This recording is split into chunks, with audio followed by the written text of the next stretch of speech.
നിങ്ങൾ ഇവിടെ ഇരുന്ന് ആലോചിച്ചിട്ട് എന്തുണ്ടാക്കാനാണ്? ജിപ്പന്നെ അങ്ങോട്ട് പൊപ്പന്നെ അങ്ങോട്ട് പോന്ന് പറഞ്ഞാല് അവരും കൂടി ഓഫീസിലേക്ക് എത്തിയിട്ടില്ല. വീട് പൊളിക്കാൻ ചെങ്ങായി മറ്റേ ഈ കായൽ തീരവും പിന്നെ നമ്മുടെ എയർപോർട്ട് സീപോർട്ട് റോഡും കൂടി ഒന്നിപ്പിച്ചിട്ട് അതിന് വഴിയാണെന്ന് എടുക്കുന്നുണ്ട്. അപ്പൊ അങ്ങനെ ഒരു സർവേ നടക്കേണ്ടത് ഉണ്ടോ ഗവൺമെന്റിന്റെ?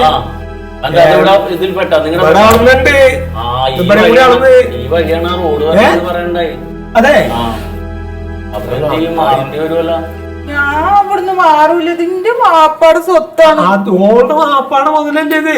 ആരുടെ വാപ്പാടെ എന്ന് പറഞ്ഞിട്ട് എന്താ കാര്യം? സർക്കാർ ഒരു ഡെവലപ്മെന്റിന് വേണ്ടി ഒരു സർവേ ഉണ്ടാക്കിയാ അതിന്റെ ഇടയിൽ വന്നെ ഒരു മാറിക്കൊടുക്കണം. അതിന് വ്യസനിക്കണ്ട, നിങ്ങൾക്ക് നഷ്ടം കിട്ടും. ആ ചീറാപ്പ് കോളനിയിൽ 5 സെന്റ് സ്ഥലം വെച്ച് കൊടുക്കണം. നമ്മുടെ ചീറാപ്പ് കോളനിയിലെ ഭൂമി നഷ്ടപ്പെടുന്നവർക്ക് 5 സെന്റ് സ്ഥലം കൊടുക്കുന്നുണ്ട്. നിങ്ങക്ക് അങ്ങോട്ട് മാറിയാ പോരെ? ഞങ്ങൾ ഒരിടത്തേക്ക് മാറൂല. ഇത് ഞങ്ങളുടെ മുതലാണ്. നമ്മുടെ കാര്യം വരുമ്പോഴാണ് നമ്മൾ അങ്ങനെ ചിന്തിക്കണം. നമ്മൾ ഇപ്പോഴും പോണ ഹൈവേയും എയർപോർട്ടും സ്റ്റേഡിയവും ഒക്കെ കണ്ണീ കണ്ടവര് താമസിച്ചിരുന്ന വെച്ചാണ്. അവരെ മാറ്റി മാറ്റിയിട്ടാണ് ഇത്രയും ഡെവലപ്മെന്റ് വന്നേക്കണം.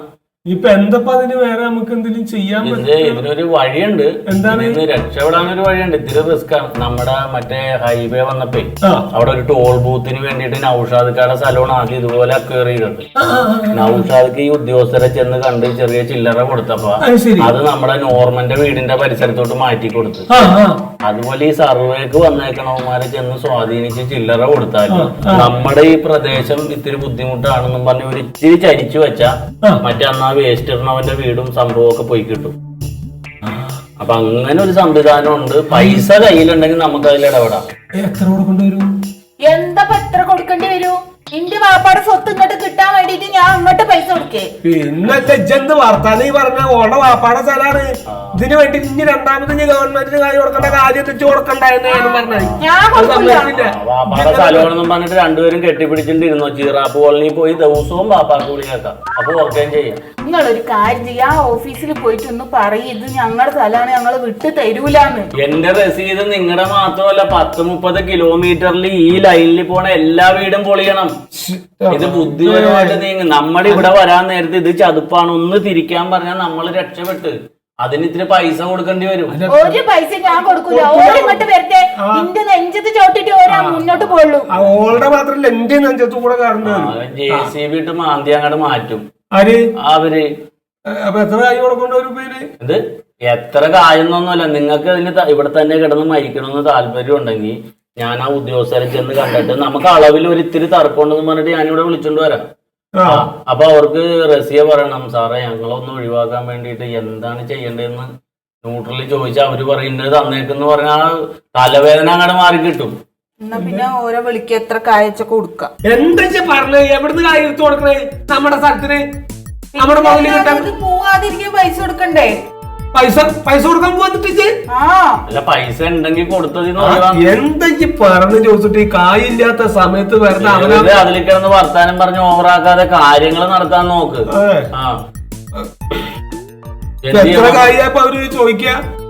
എന്റെ പരീക്ഷ കായ് എത്രയെന്ന് റസിയെ ചോദിക്കട്ടെ. ഞാൻ ചോദിച്ചാൽ പറയൂല. ഞാൻ ഈ രാഷ്ട്രീയ സ്വാധീനമൊക്കെ ഉള്ളതുകൊണ്ട് അവരെ പേടിപ്പിക്കാനാന്ന് പേടിച്ചിട്ട് പറയൂല. റസിയെ പറഞ്ഞ എന്റെ വാപ്പാടെ സ്വത്താണ്, എനിക്ക് ഇവിടുന്ന് വിട്ട് കളയാൻ പറ്റില്ല. ഞാൻ എന്താണ് സാറേ ഇത് ഒഴിവാക്കാൻ ചെയ്യേണ്ടതെന്ന് ചോദിച്ചാ അതൊരു മയത്തില് പറയും.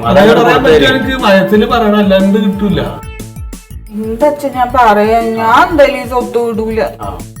നിങ്ങൾക്ക് ഇവിടെ തന്നെ ഇത് വേണം. ഈ വീട് നമ്മൾ കേറി ഇറങ്ങണ വീടെന്നുള്ള നിലയിൽ എത്ര ലക്ഷം വന്നോട്ടെ ഈ മുതല് വിട്ടിട്ടുള്ള കളിയില്ലാന്ന് പറയണം. അതന്നെ അല്ലേ? അതിനാണ് അതിന്റെ ഇത്. അല്ലാണ്ട് എങ്ങനെയാണ് അയ്യപ്പൻ സാറും രവീന്ദ്രൻ സാറും കൂടി അല്ലേ വന്നത് കളക്കാൻ? അയ്യപ്പൻ സാറും രവീന്ദ്രൻ സാറും അല്ലേ വന്നത്? എനിക്കറിയാം, അത് ലാൻഡ് അക്വിസേഷനിൽ അവരാണ് ഇപ്പൊ. ഞാൻ നാളെ അവരിവിടെ വിളിച്ചിട്ട് വരാം കാലത്ത്. നാളെ കെട്ടി വീണ് പറയണേ, നീ പിന്നെ തരാം എന്റെ കൊടുത്തു വിടാന്നൊന്നും പറയരുത്. കയ്യോടെ അങ്ങോട്ട് കൊടുത്തേരും. എത്ര വെച്ചാലോ? ഇങ്ങോട്ട് വന്നേ, ഇങ്ങോട്ട് വന്നേ. അടച്ചറപ്പേ അള്ളാഹ് കാക്കണല്ല. എന്റെ റസിയാടെ വാപ്പാടെ മുതലാണ്. കായില്ലാണ്ട് റബ്ബേ 10 പൈസ ചെലവാക്കാണ്ട് റബ്ബേ ഇത് എങ്ങനെയെങ്കിലും ഒന്ന് ഞങ്ങളുടെ വരുതിക്കാക്കി തരണ റബ്ബേ. ആമീൻ ആമീന്ന് പറയുന്ന വെച്ചാല് ഞങ്ങൾക്ക് ഇങ്ങനെയാണ് ഒരു വള്ളി തിരിഞ്ഞു കിടക്കുകയാണ്.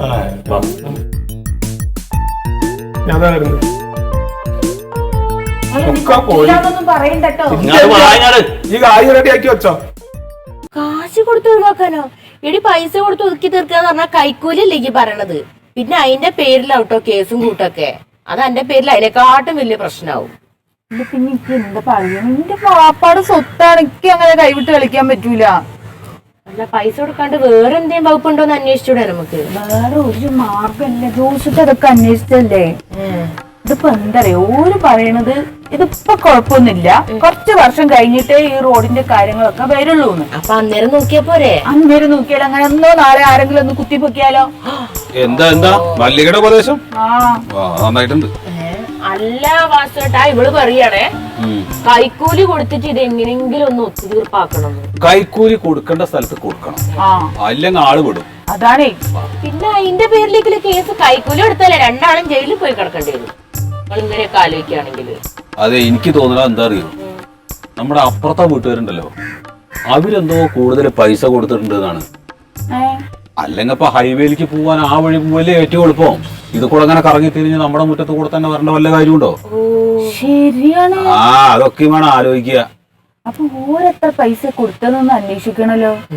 അത് ബുദ്ധിമുട്ടില്ല, അത് നമുക്ക് എങ്ങനെയെങ്കിലും അറിയാം. അല്ല, അത് അന്വേഷിക്കണോ? ഓര് കൊടുത്തതിന്റെ ഒരു 16 ഉറുപ്പിയെങ്കിലും കൂടുതൽ നമ്മൾ കൊടുക്കണം. എന്താ നിങ്ങള് പൈസന്റെ കാര്യന്നല്ല പറഞ്ഞത്? വേറൊരു മാർഗമില്ല പൈസ കൊടുക്കാണ്ട്? വേറെന്ത് മാർഗടി, ഇത് വികസനം വരില്ലേ, വികസനം വരുമ്പോ അങ്ങനെ തന്നെയാണ്, അവിടെ ഒന്നും നോക്കുന്നുണ്ടാവില്ല. അങ്ങനെ പറഞ്ഞാൽ പറ്റില്ല, ഇത് എന്റെ വാപ്പാടെ സ്വത്താണ്, എനിക്കത് കൈവിട്ട് കളിക്കാൻ പറ്റൂല. എന്റെ റസിയ, വികസനം വരുമ്പോ അവിടെ വാപ്പി ഇമ്മൊന്നുമില്ല. ഇപ്പൊ എറണാകുളത്ത് തന്നെ മെട്രോ വരുന്നില്ലേ, മെട്രോ വരുമ്പോ വഴിയിൽ അപ്പുറം ഇപ്പുറമൊക്കെ ഉള്ളത് ഒക്കെ ഒഴിഞ്ഞാൽ പോയിക്കോളുക, വേറെ മാർഗമില്ല. അങ്ങനെയല്ലേ? എനിക്കങ്ങനെ ഒഴിവാക്കാൻ പറ്റൂല ആസുട്ടിയുടെ. നിങ്ങള് ജോസുട്ടിയുടെ അടുത്തൊന്ന് ചോദിക്കുക ഇതിന്റെ നടപടിക്രമങ്ങളൊക്കെ എങ്ങനെയാണ്. ഞാൻ കുറച്ച് കായ റെഡിയാക്കി വെക്കാം. അതാ നല്ലത്. ജോസൂട്ടിനോട് വേറെ എന്തേ മാർഗം ചോദിക്കുന്നേ കിട്ടോ? നല്ല ഈ കാശിന്റെ കാര്യം ഒന്നും മിണ്ടാടെ നിൽക്കുന്ന മല്ലിക, ഈ മന്തിന്റെ വർത്തനം കേൾക്കേണ്ട വല്ല കാര്യമുണ്ട്? അല്ലെങ്കിൽ ഓക്ക് ബുദ്ധിയില്ല, അത് ഓളിങ്ങനെ തെളിയിച്ചോണ്ടിരിക്കല്ലേ, എന്തെങ്കിലും മൂപ്പരെ കൂടെ ഇറങ്ങി വരൂ. ശരിയാ, അതന്നെ വളരെ കറക്റ്റായി. അതെ, ഞാൻ ഇതിനുള്ള ഏർപ്പാടുണ്ടാക്കാം കേട്ടോ. ഞാൻ ജോസൂട്ടിയൊന്ന് കാണട്ടെ. കൈക്കൂലി കൊടുക്കാൻ തീരുമാനിച്ച് ഈ ഒന്നും മിണ്ടാതിരിക്കും, മനുഷ്യന് തലക്ക് ഭ്രാന്ത് പിടിച്ചിരിക്കുമ്പോ.